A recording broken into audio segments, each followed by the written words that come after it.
오늘의 말씀 이사야 6장은 선지자 이사야의 소명장입니다. 선지서에서는 보통 선지자가 소명을 받는 내용이 맨 처음에 등장하지요. 예레미야서에서는 그 1장에, 그리고 에스겔서에서는 1장과 2장에 그 소명의 내용이 실려 있는 것을 볼 수 있습니다. 그러면 이사야서에서는 왜 선지자의 소명 이야기가 맨 앞에 나오지 않을까? 왜 6장에 와서야 그 이야기가 기록되어 있을까? 그 이유는 우리가 이제까지 살펴보았던 1장부터 5장까지의 내용, 즉 이사야가 소명을 받던 시기에 시대적, 종교적, 사회적 배경에 대한 설명과 이해가 필요하기 때문입니다. 좀 더 자세한 내용은 뒤에서 다시 살펴보도록 하겠고요. 이제 본문 속으로 들어가 보겠습니다. 1절에 보니까요, 우시야 왕이 죽던 해에 이렇게 말씀이 시작됩니다. 우시야 왕이 누굴까? 우시야 왕을 좀 살펴볼 필요가 있어요. 그의 행적에 대해서는요, 역대하 26장에 정리가 잘 되어 있습니다. 우시야의 아버지는 아마샤였어요. 유다왕 아마샤가 그 아버지였는데 그가 죽었어요. 죽고 왕위에 그 뒤를 이어 왕위에 오를 때가 16살이었습니다. 그러니까 16살에 왕이 되어서 52년간 유다의 왕으로 사역을 한 사람이지요. 그는 여호와 보시기에 정직하게 행하였다는 평가를 들은 사람입니다. 그리고 이런 말씀도 있어요. 하나님의 묵시를 밝히 아는 스가랴가 사는 날에 하나님을 찾았고, 이런 말씀이 있습니다. 이 스가랴는 우리가 아는 그 선지자는 아닙니다.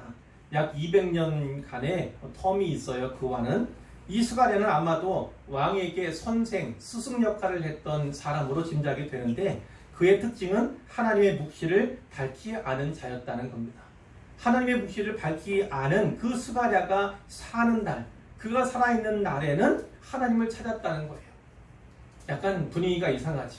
그러면 스가랴가 죽은 다음에는 어떻게 됐을까? 또 이런 생각을 갖게 되죠. 그의 인생에 반전이 분명히 있습니다. 그가 여호와를 찾을 동안에는요, 하나님께서 그를 형통하게 하셨어요. 하나님께서 그를 도우셨죠. 그래서 이민족들과의 많은 전쟁에서 승리하게 하셨습니다. 우시야가 매우 강성해졌어요. 이름이 애굽 변방까지, 애굽의 변방 지역까지 그 이름이 퍼졌다고 이렇게 성경이 증언하고 있습니다. 그럼 또 이런 일도 했습니다. 광야에 망대를 세웠고요, 물웅덩이를 많이 팠고요, 고원과 평지에 가축을 많이 길렀습니다. 또 여러 산과 좋은 밭에 농부와 포도원을 다스리는 자들을 두었어요. 농사를 좋아함이었더라 성경이 기록하는데, 어찌되었든요, 그 당시에 산업을 장려한 사람, 국가가 번영하도록 했던 사람이 바로 이 우시야 왕이라는 것입니다. 자, 그 15절에 26장 15절에 이렇게 기록하고 있습니다. 그의 이름이 멀리 퍼짐은 기이한 도우심을 얻어 강성하여짐이었더라. 이렇게 성경이 요약적으로 진술을 하고 있어요. 자, 이름이 멀리 애굽의 변방 지역까지 널리 그의 이름이 퍼졌다고 되어 있어요. 자, 그 이유가 무엇입니까? 하나님께서 그를 강성하게 만들었기 때문이에요. 하나님께서는 왜 그를 강성하게 하셨습니까? 기이한 도우심, 형통을 그에게 주시고자 하셨기 때문이죠. 그러면 하나님께서 왜 그런 기이한 놀라운 도우심과 형통을 그에게 베풀어 주셨습니까? 그가 하나님을 찾았기 때문이에요. 자, 그가 하나님을 찾게 된 계기는 무엇입니까? 하나님의 묵시를 밝히 아는 스가랴의 말을 그가 쫓았기 때문입니다. 우리가 생각해 볼 것이 있어요. 하나님의 묵시를 밝히 아는 스가랴, 그 왕의 선생의 말을 잘 들었더니 그가 여호와를 찾게 된 겁니다. 여호와를 찾았더니 하나님께서 기이한 도우심으로 그를 도우신 거예요. 자, 그 도우심이 있으니까 그가 다스리는 나라가 강성하여진 것이고, 그의 이름이 멀리 애굽 변방에까지 퍼지게 되었던 것을 우리가 기억할 필요가 있지요. 오늘 우리의 형통의 모습도 바로 그런 원리 가운데 있음을 꼭 기억하시기를 바랍니다. 자, 그런데 그의 형통은 여기까지예요. 그가 강성하여지니까, 하나님의 은혜로 말미암아 강성하여지니까 그의 마음에 교만이 싹트기 시작했습니다. 그 교만 때문에 악을 행하기 시작했고 하나님 여호와께 범죄하였다고 증언하였는데, 그 범죄의 일례가 성경에 이렇게 나와 있어요. 곧 여호와의 성전에 들어가서 향단에 분향하려 한지라. 여호와의 성전에 가서 향단에 직접 분향을 하고자 했다는 것입니다. 자, 어떤 겁니까? 선을 넘은 행위를 한 거예요. 각자가 해야 할 일이 있어요. 또 각자 직분에 맞게 해야 할 일들이 주어져 있습니다. 자, 그런데 그 선을 넘고 마는 거예요. 자, 성경의 다른 용어를 빌려서 말씀드리자면, 일에는요, 하나님의 일이 있고 사탄의 일도 있어요. 그런데 사람의 일도 그 중간에 끼어 있다고요. 사람의 일이 때로는 하나님의 일과 같을 수도 있겠지만, 그러나 대부분의 경우에는 사탄의 일과 사람의 일이 같이 쓰인다고요. 자, 그런데 이 하나님의 일과 사람의 일, 혹은 하나님의 일과 사탄의 일이라고 하는 그 굵은 선 위에서 때로는 줄타기 하는 사람들을 보게 돼요. 줄타기 하는. 왜 그럴까요? 왜 그럴까요? 왜 하나님의 일과 그리고 사탄의 일 사이에서 줄타기를 시도할까요? 그 이유는요, 바로 이겁니다. 물질이나 재물, 돈의 문제가 걸려 있으면 그래요. 그것이 중심이 되면 선타기를 시도합니다. 그리고 사람이 많고 또 그 사람이 유력한 어떤 그런 사람을 의지하거나 하면요, 선타기를 시작하게 된다고요. 그러면 자기는 그런지 몰라도 하나님 앞에는 교만한 자로 발견되게 되는 것이고, 그것이 악을 행하기 시작하는 그런 계기가 되는 것이지요. 우리는 다 은혜가 아니면 살아갈 수가 없는 존재들 아닙니까? 우리가 그렇게 찬양도 하잖아요. 그래서 은혜로 발견되는 존재가 바로 우리들인데, 그러나 새겨볼 것이 있다고요. 생각해 볼 것이 있습니다. 무엇이냐면, 우리가 은혜로만 발견되는 존재가 아니라 믿음으로도 발견되는 존재일까 하는 거예요. 우리는 하나님의 은혜로 발견되는 그런 존재들은 분명한데, 하나님께서 우리에게 또 원하시는 것은 믿음의 사람으로 발견되기를 원하신다는 거예요. 그런데 사실은 이렇습니다. 하나님의 은혜로 발견되는 자들이 다지만, 우리가 다 하나님의 은혜로 발견되는 자들이지만 믿음으로 발견되는 자들은 얼마나 될까? 아마 극히 적으리라고 이렇게 여겨집니다. 우리 주님께서 이렇게 말씀하셨잖아요. 내가 세상에 올 때, 다시 세상에 돌아올 때 믿음을 보겠느냐? 믿음 있는 자를 보겠느냐? 발견할 수 있겠느냐? 주님이 말씀하셨어요. 우리가 잘 생각해야 합니다.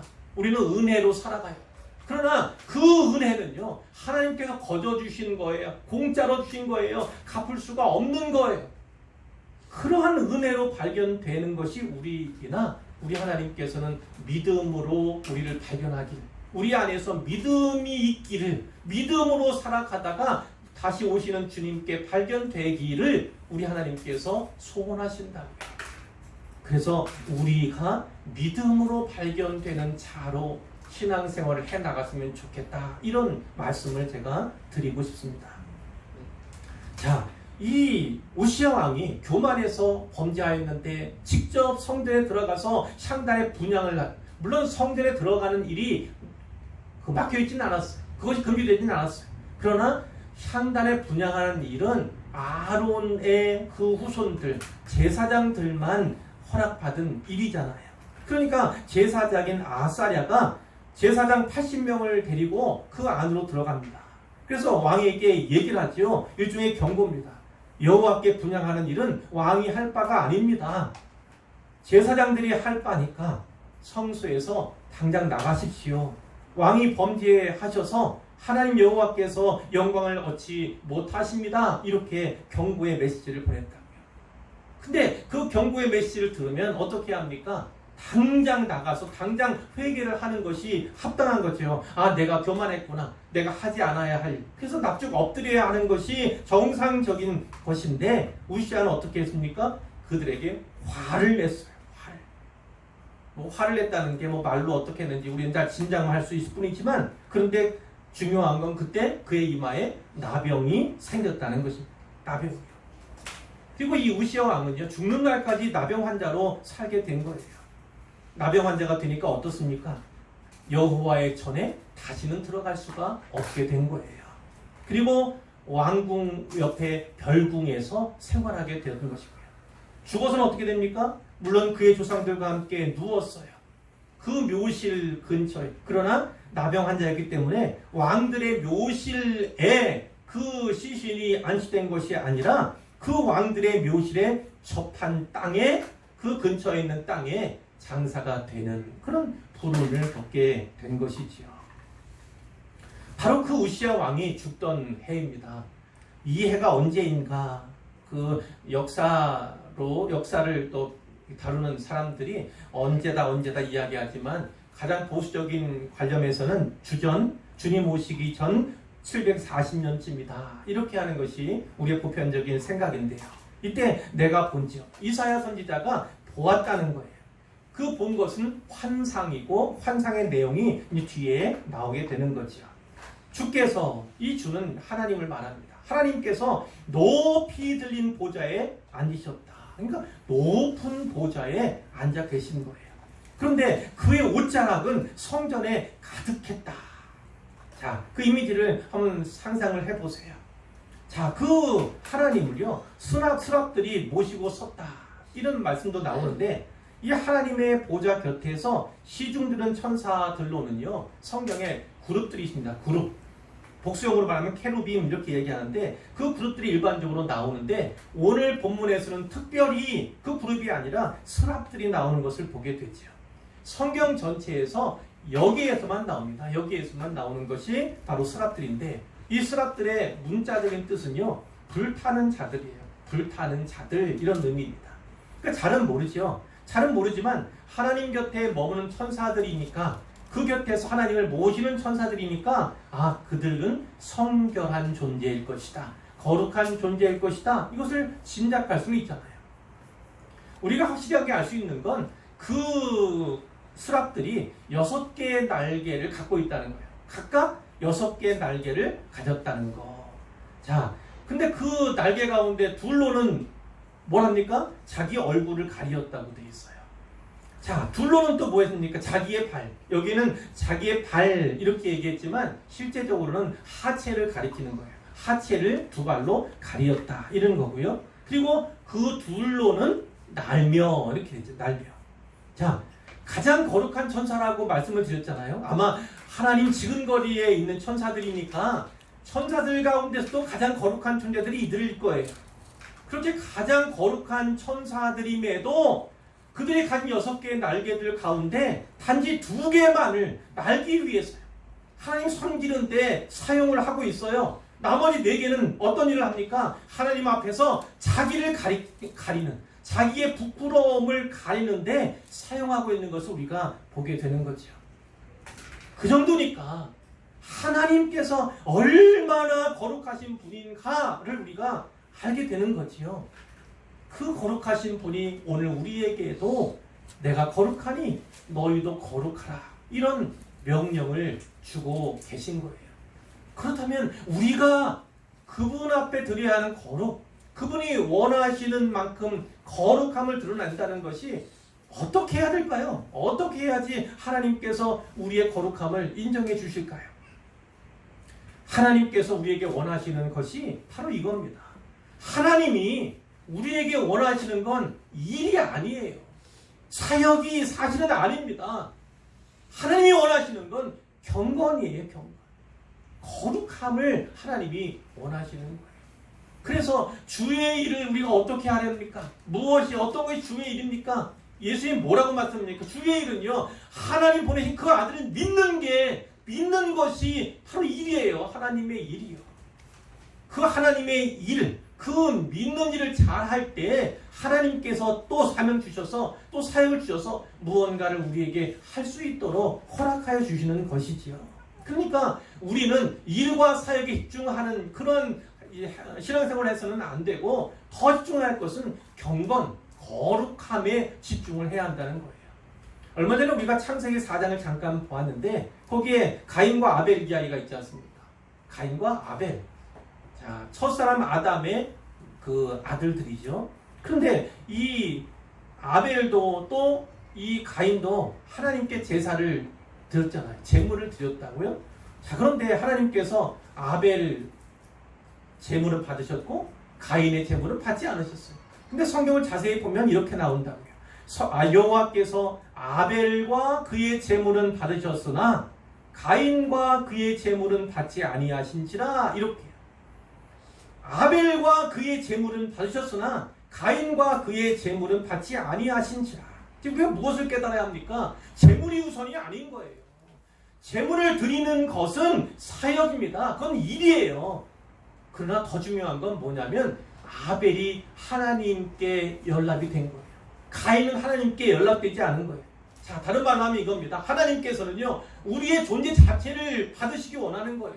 진짜 하나님을 잘 섬기는, 어떤 섬기는 그런 것보다 하나님을 참되게 예배하는, 예배대로서 서기를, 하나님을, 우리 주님을 잘 진짜 믿는 그런 사람으로서 발견되기를 우리 하나님께서 원하시는 거라고요. 그래서 아벨이 드리는 그 예물은 아벨을 받으셨을 때 용납될 수 있는 겁니다. 연락될 수 있는 겁니다.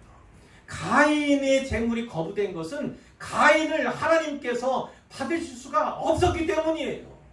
가인이 더 풍성하고 더 아름답고 더 많은 제물을 드렸다 한들 하나님께서 가인을 받으실 수 없었기 때문에 그의 제물을 또한 받으실 수가 없고 거절하신 거라고요. 그러니까 우리가 우선순위를 분명하게 해야 하는 것입니다. 하나님께 제물을 드리는 것이 사역이라면, 그것은 뭐 구체적으로 말하면 예배 사역이잖아요. 그것이 사역이라면 이 사역에 바른 동기와 참된 의미를 부여하는 것은요, 바로 경건이고 거룩함이라는 거예요. 경건하게 살아가고 거룩한 자가 되는 것, 그것이야말로 하나님께서 우리를 받으시고 우리의 모든 예물과 우리의 모든 예배를 받으시게 하는 거예요. 먼저 하나님 앞에 거룩하고 경건한 존재가 되어야만 하나님께서 우리의 제물, 우리의 예물과 우리의 사역도 받으신다는 사실을 꼭 기억하시기를 바랍니다. 우선순위를 분명하게 하셔야 해요. 그 천사들이 하나님을 찬양합니다. 3절에 보니까 서로 불러 이르되 거룩하다 거룩하다 거룩하다 만군의 여호와여 그의 영광이 온 땅에 충만하도다. 이렇게 찬양을 합니다. 자, 거룩하다 거룩하다 거룩하다 3번이나 반복하고 있는데 이 거룩은 우리 하나님의 본성 가운데 하나입니다. 본성, 빼앗길 수 없는 본성 가운데 하나. 그 어느 누구와도 비교할 수 없이 절대적으로 거룩하신 분이 우리 하나님임을 꼭 기억해야 합니다. 만군의 여호와라고 하는 그런 단어 나오잖아요. 이것은 전쟁에 능하신 여호와라는 뜻이에요. 대적할 자가 없어요. 비할 자가 없는. 여기서는 그 이름을 찬양하고 있고, 그리고 마지막에 그의 영광이 온 땅에 충만하도다. 그분의 권능에 대해서, 그러니까 하나님 여호와의 본성과 그분의 이름과 그분의 권능에 대해서 이 스랍들이 찬양하고 있다. 이렇게 볼 수가 있는 겁니다. 자, 그들이 서로 화답을 해요. 주거니 받거니 화답을 해요. 그 소리로 말미암아서 문지방의 터가 요동하며 성전의 연기가 충만한지라. 자, 이것을 환상으로 이사야가 보게 된 거죠. 자, 우리가 1절부터 4절까지를 봤는데 여기에 사실은 동일한 단어가 3번 나타나는 것을 우리가 알게 돼요. 어떤 단어냐면 가득하다라는 가득하다. 우리 성경에 보면 한 번밖에 안 나와요. 1절에 가득하다. 그런 말이 있죠. 표현이 있어요. 자, 3절과 4절에는 어떤 표현이 있습니까? 충만하다. 이렇게 되어 있어요. 우리 성경에는 이렇게 가득하다와 충만하다로 각각 번역이 되어 있지만 사실 원문의 단어는 동일한 한 단어예요. 가득하다는 거예요. 가득하다. 자, 그럼 무엇이 가득합니까? 그의 하나님의 옷자락이 성전에 가득해요. 그리고 하나님의 영광이 온 땅에 가득합니다. 또 성전에 연기가 가득합니다. 그 가운데 둘은 성전에 가득한 것을, 또 하나는 온 땅에 가득한 것을 말씀하고 있는데, 특별히 그의 영광이 온 땅에 가득하도다. 이것은 하나님 여호와께서 이스라엘 백성에게 명령하신 거예요. 그들에게 원하고 바라고 기대하시던 것이 바로 이거예요. 그들이 하나님의 백성으로 마땅히 살아간다면 가장 이상적인 모습으로 발견되고 드러나게 될 것이 바로 이거라는 겁니다. 온 땅에 그분의 영광이 가득하도록, 특별히 하나님께 그들에게 주신 그 땅에 그분의 영광이 가득하도록 하는 것이 하나님께서 그들에게 주신 사명이라는 겁니다. 그러나 이스라엘은 자신의 땅, 자기의 땅을 무엇으로 가득 채웠습니까? 우리가 이미 2장에서 살펴본 바가 있는데 그 6절에서 9절에 이런 말씀이 있죠. 주께서 주의 백성 야곱 족속을 버리셨음은 하나님께서 버리셨다는 것. 그 이유에 대해 말씀하는데 그들에게 동방 풍속이 가득합니다. 이방 풍속이 그들에게 가득하다는 거예요.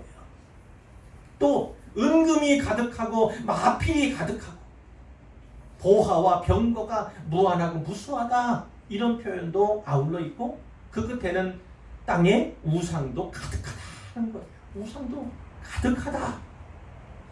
자, 이러한 모습이니까 이 선지자가 뭐라고 합니까? 하나님, 그들을 용서하지 마십시오. 용서해서는 안 됩니다. 이렇게 하나님께 간구하는 거예요. 자, 다시 4절을 보면, 자, 문지방의 터가 요동하고 성전의 연기가 충만하다. 그러니까 터가 요동하는 것, 그리고 연기가 막 오르잖아요. 자, 이렇게 땅이 요동하는 것, 또 연기가 바라는 것, 충만히 바라는 것, 이거는요, 어떠한 것을 우리가 연상하게 만드냐면 신의 산, 그 신의 산에서 나타나신 하나님의 임재, 하나님의 현현과 연결시켜주는 고리라고요. 출애굽기 19장에 보면 이제 하나님께서 신의 산에서 그들의 백성을 모세를 통해서 만나려고 하신다고요. 모세가 하나님을 맞으려고 백성들을 거느리고 길에서 나와서 산깃을 때 쭉 서 있는 거죠. 모두 서 있는 거예요. 그때 신의 산에서 연기가 자욱하게 일어나기 시작했어요. 여호와께서 불 가운데서 거기에 강림하셨어요. 연기가 온기 가마 연기가 오르는 것이 그렇게 올랐다고 기록하고 있고, 그때 온 산이 크게 진동했다, 이런 표현들이 나와 있습니다. 신의 산에서 여호와 하나님께서는 이스라엘을 만나 주시고, 나는 너희의 하나님이 되고 너희는 내 백성이 되리라, 그들과 언약을 맺으셨어요. 그런데 이 연기와 이 터가 요동하는 이러한 모습들로 보아서 지금 환상 가운데 이사야에게 이 소명을 주시는 분이 바로 그 하나님, 신의 산에서 자기 백성과 언약을 맺은 그 하나님이시라는 것을 분명하게 보여준다는 거죠. 그러나 신의 산에서와 다른 점이 있다면, 이제 하나님께서는요, 이스라엘과 오래전에 맺은 그 언약을 근거로 해서 언약을 파기한 이스라엘을 심판하고자 하신다는 거예요. 심판하고자 하신다는 겁니다. 환상 가운데서 이 모든 것을 보고 들은 이사야가 어떻게 반응하는가 하는 것을 보십시오. 화로다 나여 망하게 되었도다. 어떤 의미입니까? 이제 나는 죽었다는 거예요. 이제 나는 죽었다, 이런 의미예요. 왜 그렇습니까? 만군의 여호와이신 왕을 배웠기 때문이라고 성경이 말씀해요. 하나님을 배웠으니까 나는 이제 죽었다는 거예요. 자, 선지자는 고백합니다. 나는 입술이 부정한 사람이요. 입술이 부정한다는 건 어떤 겁니까? 죄가 많다는 거예요. 나는 죄인이라는 거예요. 잘 하셔야 합니다. 하나님의 임재 앞에 서게 되면 내가 누구인가를 그때야 비로소 알게 되는 거예요. 내가 누구인가, 철학적으로 다른 학문으로 어떤 여러 가지 루트를 통해서 알고자 하는 그런 사람들이 있죠. 그러나 가장 내가 누구인가에 대해서 분명하게 바르게 알 수 있는 건, 내가 누구인가에 대해서 알 수 있는 건 바로 하나님 앞에 서는 거예요. 하나님의 임재 앞에 서게 되면 내가 죄인임을 비로소 고백하게 되는 거지요. 내가 죄인인 것을 고백하고 인정하지 않으면 내가 살 길은 없어요. 내가 죄인이고 도저히 죄로부터 헤어날 수 없고, 그런 말미암아 죄 때문에 내가 죽을 수밖에 없고 지옥 갈 수밖에 없는 그런 존재라는 사실을 깨달아야만 비로소 예수님을 찾게 되는 거죠. 그분이 아니고서는 하나님께 나아갈 수 없고 천국에 갈 수 없다는 사실을 알게 되는 것입니다. 그렇기 때문에 중요한 건 하나님 앞에, 다른 표현으로 하면 하나님 말씀 앞에 서는 거예요. 바로 설 때 내가 누구인가? 나는 구원받을 수 없는 존재이구나. 살 수 없는 존재이구나. 죽을 수밖에 없는 존재이구나 라는 사실을 알게 되는 거죠. 자, 나는 죄인입니다. 죄가 많은 인생입니다. 이렇게 고백하게 되는 거예요. 근데 하필이면 왜 입술을 이야기할까요? 입술은 사람들이 가장 수월하게, 가장 쉽게 죄를 지을 수 있는 기관이고 통로이기 때문에 그래요. 많은 세상에 죄들이 있잖아요. 그 가운데 제 생각에는 한 두 알? 10가지 가운데 9가지는 다 아마 입술로 범죄하는 그런 걸 거예요. 그래서 야고보서 3장 2절에 야고보 선생이 이렇게 말하지 않습니까? 우리가 다 실수가 많으니 만일 말에 실수가 없는 자라면 곧 온전한 사람이라 능히 온몸도 굴레 씌우리라. 그러니까 말을 제어할 수 있는, 입을 제어할 수 있는 사람이라면 다른 것들, 온몸도 다 제어할 수 있는 그런 사람이라고 할 만하다. 그만큼 말의 실수가 너무나 많다는 것이고 이 말로 짓는 죄가 너무나 많다는 것이죠. 하나님을 뵐 때 우리의 가장 심각하게 다가오는 게 바로 죄의 문제예요. 하나님 말씀 앞에 서고 하나님의 인자 앞에 서면 내가 죄인인 것이 그때야 비로소 발견이 되게 되는 거죠. 자, 그때 서랍 가운데 하나가 부젓가락으로 재단에서 잡은 바 핀수술, 재단의 핀수술이요, 부젓가락으로 집어서 자기 손에 갖다가 날아온 거예요. 이 이사야에게 날아온 거예요. 그래서 그것을 이 이사야의 입술에 대었다고 돼 있어요. 뭐라고 합니까? 보라, 이것이 내 입에 닿았으니 내 악이 제하여졌고 내 죄가 사하여졌느니라. 자, 이렇게 죄 사함의 은혜를 이사야가 받게 된 거죠. 하나님의 불로 그렇게 된 거예요. 그러자 악이 제하여졌고 죄가 사하여졌습니다. 왜 이렇게 합니까? 하나님께서 이사야를 선지자로 부르시기 위해서 먼저 그의 죄를 사해 주신 것이고 그의 입술이 하나님 말씀을 전하는데 부족함이 없도록 하기 위해서 이렇게 하셨음을 우리가 알게 되지요.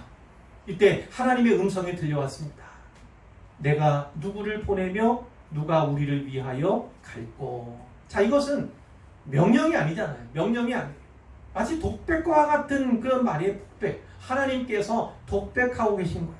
물론 여기에 우리 이단들은 이 우리니까 이거 하나님 어머니 아닌가 뭐 이런 얘기도 하지만 우리는 기본적으로 우리 이 복수형으로 하나님 자신을 말씀할 때는 성부, 성자, 성령 삼위 하나님을 우리에게 계시해주고 계시다. 우리 이렇게 받는 것이고 또는 복수 가운데 복수형 가운데 뭐 장엄의 복수 뭐 이렇게 표현되는 그런 표현법들이 있어요. 그러니까 이것을 뭐 복수니까 하나님이 여러분이신가 이렇게 생각하면 안 되죠. 그건 이단으로 빠지는 지름길이에요. 자, 내가 누구를 보내면 누가 우리를 위해 갈고 이렇게 독백처럼 말씀하셨을 때 이사야가 뭐라고 합니까? 내가 여기 있나이다 나를 보내소서 이렇게 한다고요. 선지자 가운데 하나님의 소명을 받고도 가지 않겠다고 한 사람들이 있어요. 적극적으로 거부한 사람 누가 있습니까? 우리가 사는 요나. 니느웨에 가서 너희가 회개하지 않으면 얼마 있어 너희 망한다. 전하라고 하니까 도망갔어요. 멀리 반대방 도망간 것이 바로 요나 아닙니까? 근데 요나만 아니라 사실은 그렇게 거부한 사람들이 있어요. 거부를 하기보다는 거절을 한 거죠. 예레미야도 사실은 그랬거든요. 예레미야 그 소명은 1장에 나오는데요. 하나님께서 말씀합니다. 내가 너를 모태에 짓기 전에 너를 알았고 내가 배에서 나오기 전에 너를 성별하였고 너를 여러 나라의 선지자로 세웠노라. 이렇게 하나님께서 그를 부르십니다. 그랬더니 이 예레미야가 어떻게 합니까? 슬프도소이다 주 여호와여 보소서 나는 아이라 말할 줄을 알지 못하나이다. 말할 줄을 모릅니다. 저는 어린 아이라 말할 줄을 모릅니다. 완곡한 거절을 하는 거잖아요. 근데 하나님은 어떻게 합니까? 너는 아이라 말하지 말고 내가 너를 누구에게 보내든지 너는 가며 내가 네게 무엇을 명령하든지 너는 말할지니라 이렇게 말씀해요. 그러면서 그 정국을 찍으시죠. 너는 그들 때문에 두려워하지 말라. 잘 기억하십시오. 하나님께서 우리를 부르실 때 물론 조금은 보편적인 일반적인 부르심이 있고 또 특별한 사역자의 부르심도 있습니다만 부르실 때 그것을 거절하는 경우 그것에 순종하지 못하는 것은요 그 밑에 뭐가 있기 때문이에요? 아이이기 때문도 아니고 뭔가 부족하기 때문이라기보다는 두려움이 있기 때문이에요. 두려움. 그 저변에는 두려움이 있어요. 그것을 하나님은 아시는 거죠. 두려움 때문에 특별히 그 완악한 사람들 앞에서 하나님의 말씀을 전하면 그들이 나를 어떻게 하지 않을까 그 두려움이 있었던 거예요. 그러니까 우리에게 있는 문제들 가운데 많은 부분 상당한 부분은 뭐냐면 두려움에서 기인하는 거예요. 두려움에서. 우리가 하나님의 일에 올인하지 아니하고 자꾸만 사탄의 일에 발을 뒤어놓고 그 선타기를 하는 것, 줄타기를 하는 이유는 무엇이냐면 우리에게 두려움이 있기 때문이에요. 두려움이 있기 때문에. 그 두려움의 문제를 잘 해결해야 합니다. 말씀 따라서 지혜롭게 기도로 잘 해결해야 하지 않으면 그것이 결국은 신앙생활 하지만 또 오랫동안 생활생활 하지만 실패하게 되는 그 요인 가운데 하나인 거예요. 자, 넘어가서 하지만 이사야는요 명령이 아니라 마치 하나님의 독백과도 같은 그 말씀을 듣고 그 음성을 듣고서도 제가 가겠습니다. 제가 하겠습니다. 이렇게 자원을 한다고요. 왜 그랬을까요? 왜 그랬을까요? 그가 그 입술, 숯불이 그 입술에 댐으로 말미암아 죄가 사해지는 은총을 입었잖아요. 자기는 곧 죽을 수밖에 없을 것 같은데 이제 죽었다고 생각했는데 오히려 회복이 되고 치유가 된 거잖아요. 죄사함을 받게 됐잖아요. 그 은혜를 경험한 선지자가 전에 어떻게 말씀했다고요? 하나님 용서하지 마세요. 얘들은 용서받을 만한 자들이 아닙니다. 이렇게 말했잖아요. 그렇게 말했던 자기 동족 이스라엘도 자기와 동일하게 죄사함 은혜를 입기를 그것을 받기를 간절히 원해서였음을 우리가 짐작할 수 있는 거지요. 하나님 말씀을 좀 더 보십시오. 9절과 10절에서 하나님은 이스라엘을 향해서 내 백성이라고 말씀하지 않고 이 백성이라고 말씀을 하세요. 내 백성이 아니라 이 백성. 어떤 어감의 차이가 있는지 아시죠? 하나님과 하나님의 백성 사이에 거리감이 확연하게 하나님 편에서 거리를 두고 있음을 우리가 알게 되는 것이죠. 여호와께서 말씀하시는데 이 사명이 너무나 놀라워요. 가서 이 백성에게 말하라는 거예요. 근데 너희가 듣기는 들어도 깨닫지 못할 것이요 보기는 보아도 알지 못하리라 이렇게 전달하는 겁니다.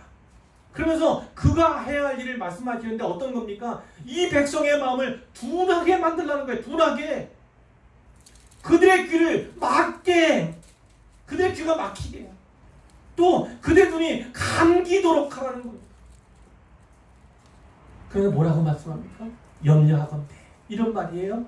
그들이 눈으로 보고 귀로 듣고 마음으로 깨달아 다시 하나님께 돌아와서 고침을 받을까? 내가 걱정이다. 이 말씀입니다.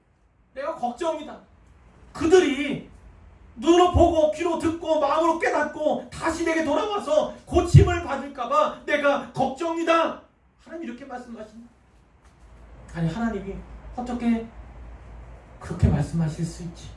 우리가 아는 하나님 다른 하나님이신가? 이렇게 생각할 수 있어요. 그러나 우리가 이미 1장부터 5장까지에서 보았듯이요. 하나님께서는 이스라엘에게 많은 회개의 기회를 주셨어요. 지적하셨고 어찌하든지 다시 버리고 돌아오라고 이렇게 말씀하셨어요. 그러나 돌아오지 않았습니다. 생각해 보세요. 출애굽 때 애굽왕 바로 마음이 얼마나 강팍했습니까? 하나님께서 모세와 아론을 보내셔서 내 백성을 보내라. 내 백성을 보내라. 내 백성이 광야에서 나를 예배할 것이다. 이렇게 전하잖아요.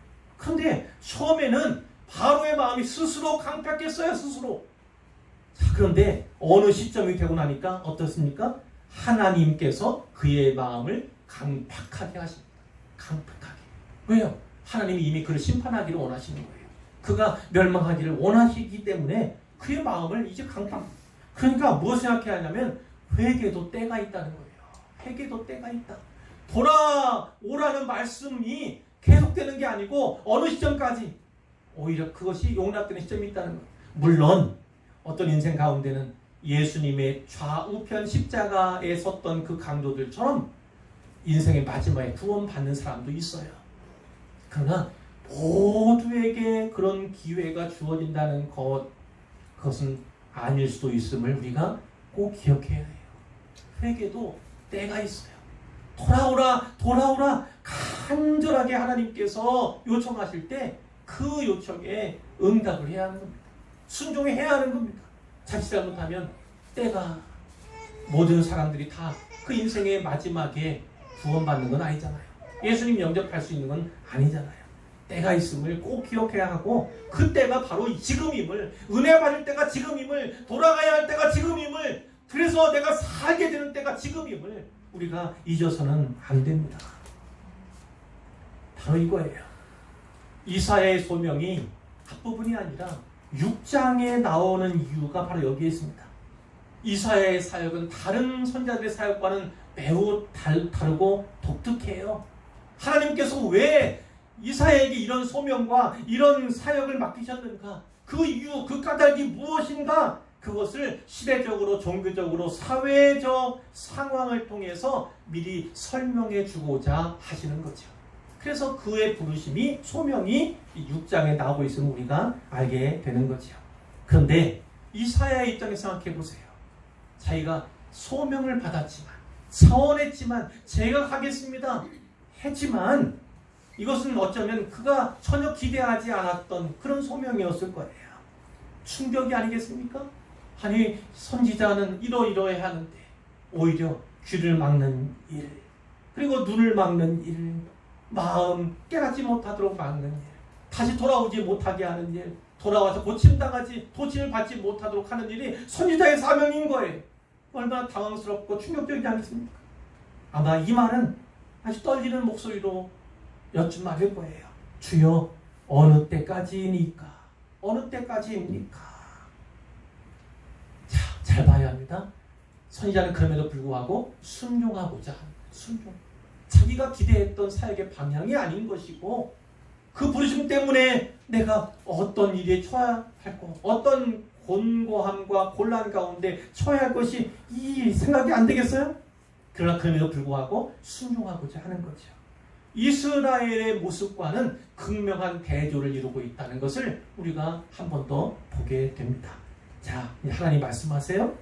성읍들은 황폐하여 주민이 없으며 가옥들에는 사람이 없고 이 토지는 황폐하게 되며 여호와께서 사람들을 멀리 옮기셔서 이 땅 가운데 황폐한 곳이 많을 때까지다. 이렇게 말씀해요.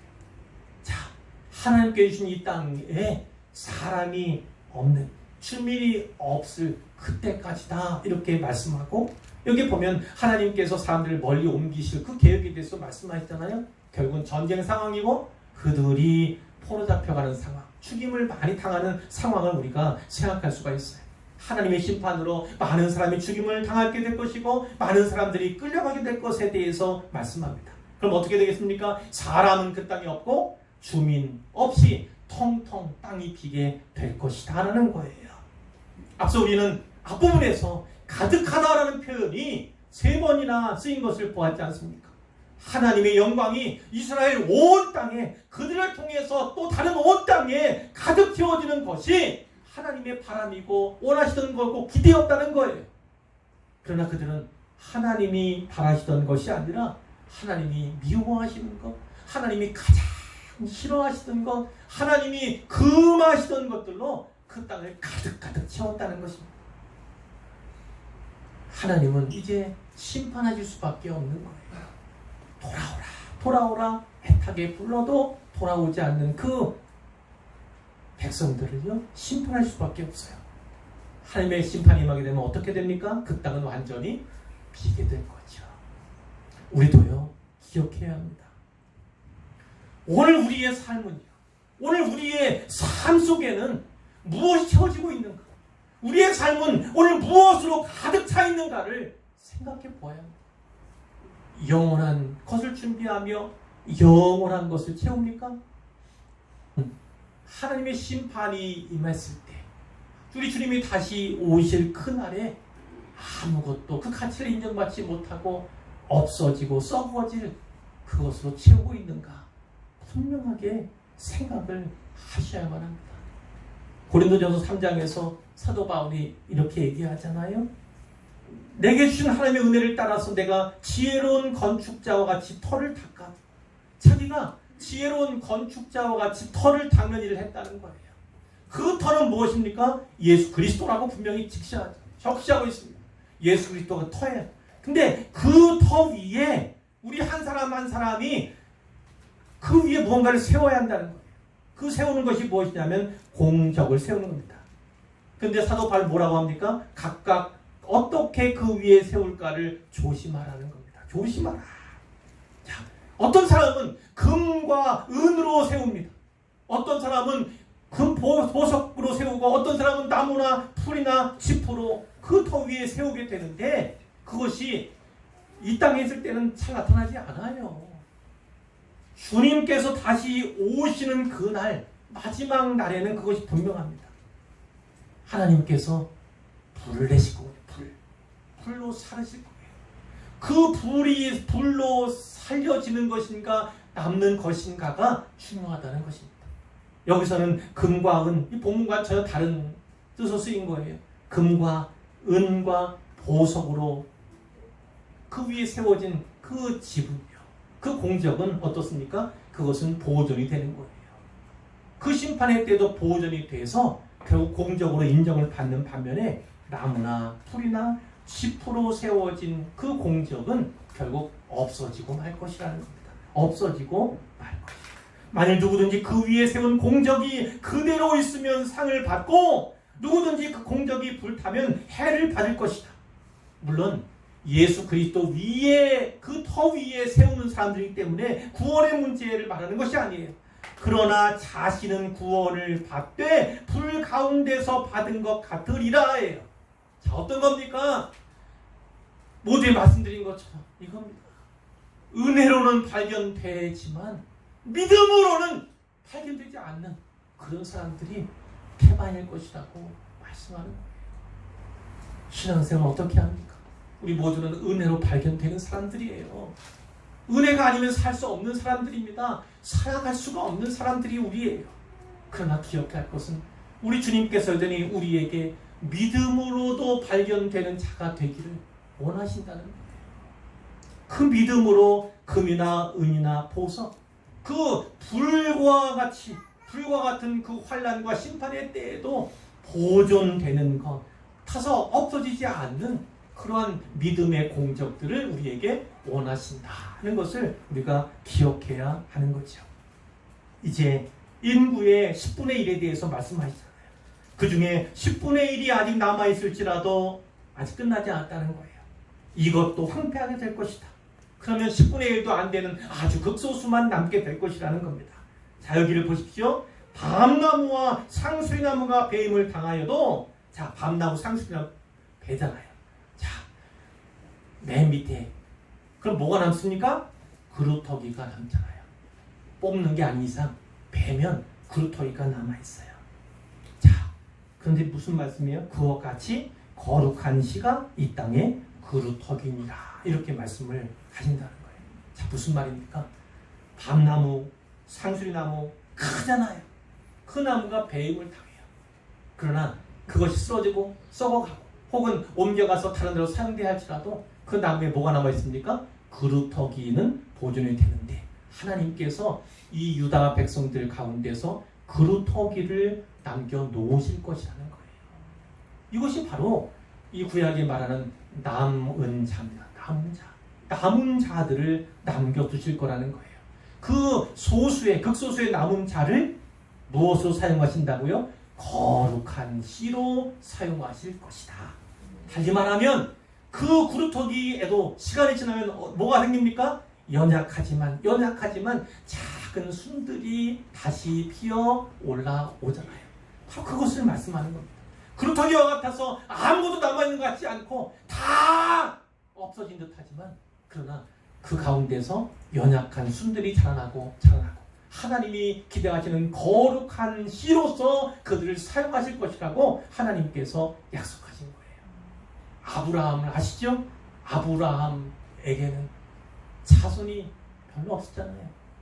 그런데 하나님께서 그 아들을 향해서 아들을 주겠다고 하셨고, 그리고 그 아들을 통해서 또 그 아들의 아들을 통해서 큰 민족이 되게 하시겠다고 약속했습니다.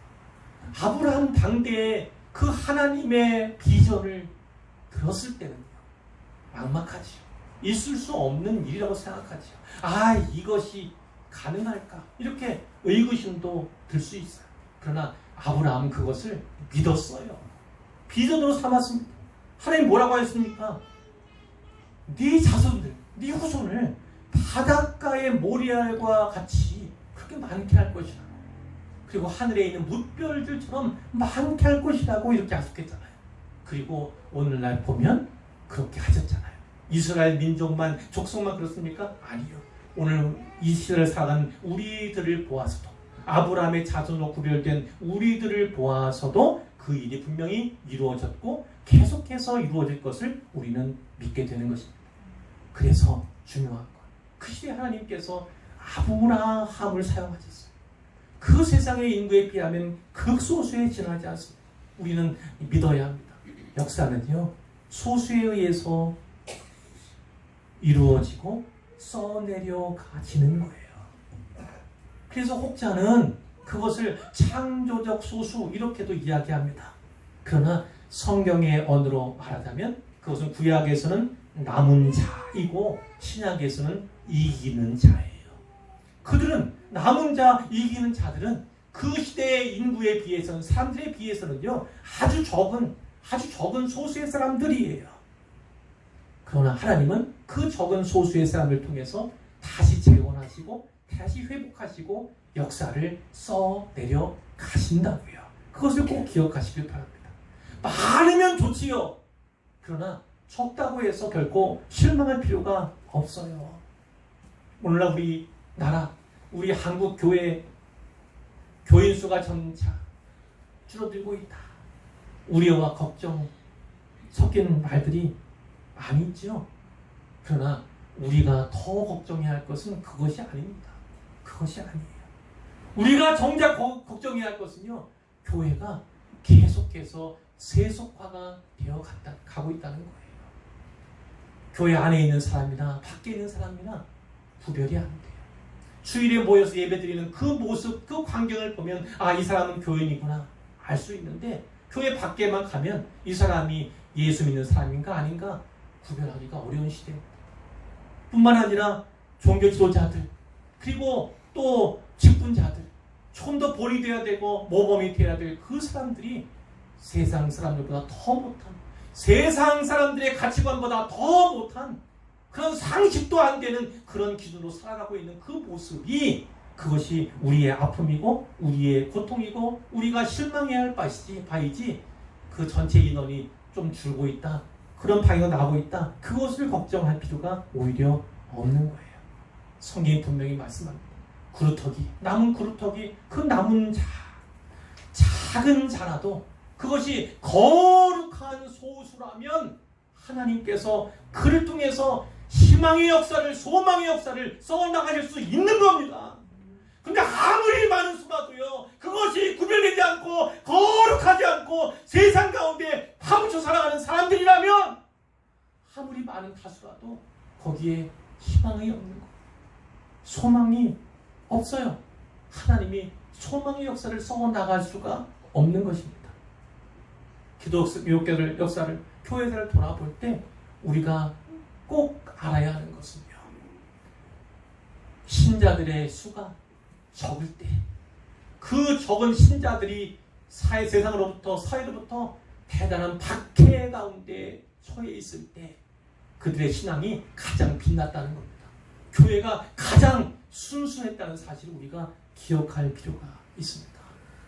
이제 결론입니다. 하나님께서 이사야에게 왜 이와 같은 특별한 이와 같은 독특한 소명과 사명을 주셨습니까? 왜요? 불러도 돌아오지 않는 아버지로서 그 자녀를 향해서 애타게 권고하고 권면하고 그리고 돌아오라고 외치지만 결코 듣지 않는 그 자식 때문에 이사야를 독특하게 부르시는 거라. 독특한 사명으로 귀를 막는 일, 눈을 감기는 일, 마음이 굳어지게 하는 일. 그래서 아무도 돌아오지 못하게, 돌아와서 고침받지 못하도록 만드는 일을 이사야에게 하도록 하신 겁니다. 그래서 전체적인 맥락을 볼 때 이 이사야는요, 자기 편이 없어요. 자기 편이 없어요. 늘 혼자입니다. 사람들이 그를 다 미워해요. 하나님 말씀을 전하니까, 하나님께 주신 소명대로 사역을 하니까 사람들이 다 싫어하죠. 다 싫어합니다.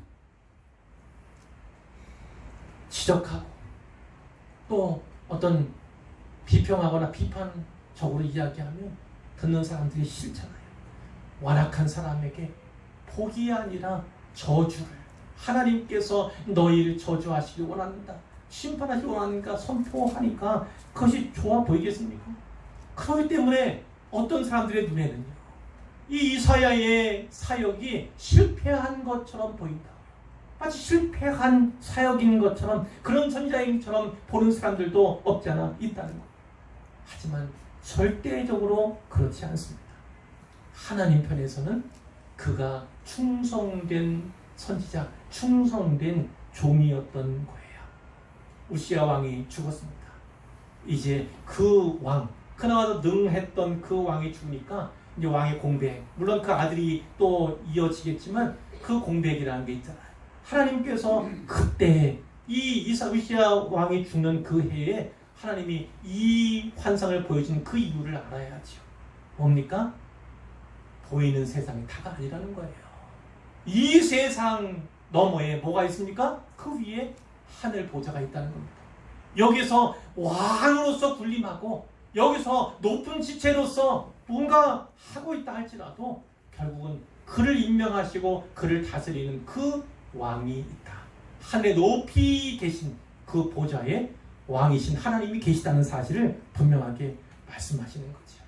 오늘날 광고에서도 세계경영 이야기를 전에 한 적이 있었지만 그 세계경영을 하시는 분은 우리 눈에 보이지 않은 영이신 하나님이심을 성경이 분명히 말씀하시는 겁니다. 이사야가 이 소명을 받고 이 환상을 보았기 때문에 사람들로부터 박해를 받고 엄청난 핍박을 받지 않습니까? 모두가 싫어하고 미워하는, 죽여버리고 싶은 그런 상황 가운데 놓이게 되죠. 그러나 그가 능하게 그 사역을 감당할 수 있었던 것은 무엇 때문입니까? 그 환상을 통해서 하늘 보좌에 계신 하나님을 보았기 때문에, 이 땅의 왕이 아니라 그 하늘의 왕이신 여호와 하나님께서 세상을 다스리시고 통치하신다. 그렇기 때문에 이 어려운 사역을 잘 감당하게 되었던 것입니다.